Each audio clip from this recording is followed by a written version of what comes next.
Assalamualaikum warahmatullahi wabarakatuh. Perkenalkan, nama saya Linda Indriani dengan NPM B1A021147. Di sini saya akan menjelaskan mengenai pembiayaan mudharabah.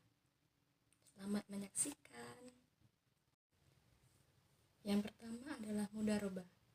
Pengertian mudharabah adalah perjanjian antar dua pihak, yaitu pemilik dana sahibul amal dan penerima dana atau mudharib, untuk melakukan usaha dengan membagi keuntungan yang sudah disepakati. Dengan artian, pembiayaan mudharabah merupakan suatu kesepakatan yang dilakukan antara dua pihak, yang mana pemilik modal memberikan modal secara keseluruhan kepada penerima modal yang memiliki keahlian dalam bidang usahanya.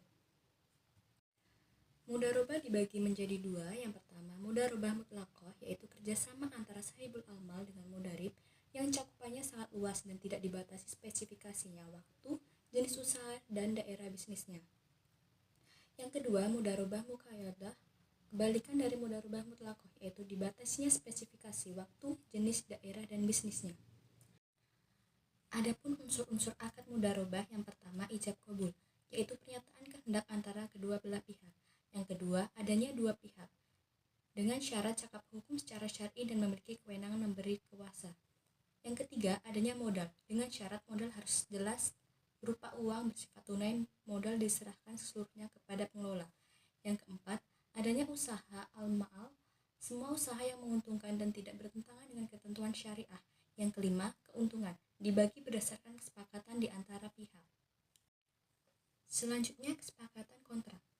Yang pertama, manajemen, yaitu kebebasan mudharib atau pengelola modal dalam merencanakan, merancang, mengatur, dan mengelola usaha.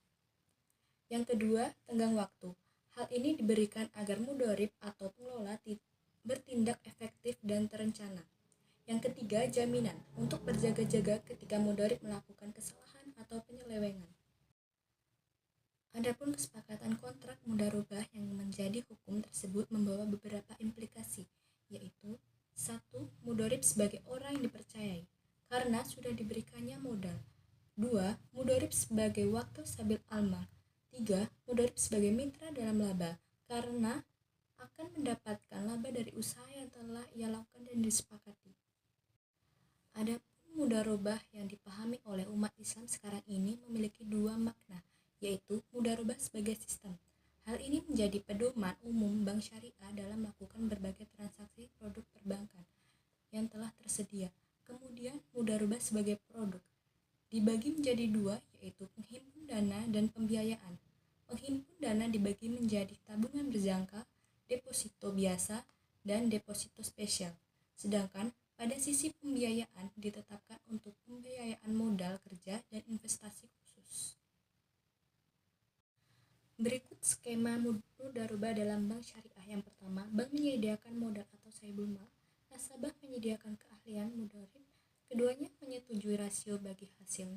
Nasabah bertanggung jawab menjalankan bisnis, proyek, atau kontrak keuntungan usaha dibagi sesuai kesepakatan yang dituangkan dalam kontrak. Jika mengalami kerugian finansial, pihak pertama akan menanggungnya. Jika kerugian karena klien pengelola, maka akan ditanggung oleh pengelola dana. Berikutnya, manfaat dan risiko mudharabah. Manfaat mudharabah yaitu 1. Memperoleh akses dana. Hal ini bermanfaat bagi kegiatan usaha yang tidak memiliki dana untuk menjalankan usahanya. 2. Membantu usaha kecil dan menengah.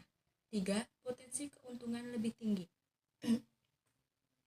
Kemudian risiko mudharabah yaitu ketimpangan akan terjadi jika dari salah satu pihak mengalami kerugian atau keuntungan berlipat, sedangkan bagian yang didapat pemodal tidak bertambah. Baik, terima kasih sudah menonton video ini. Wassalamualaikum warahmatullahi wabarakatuh.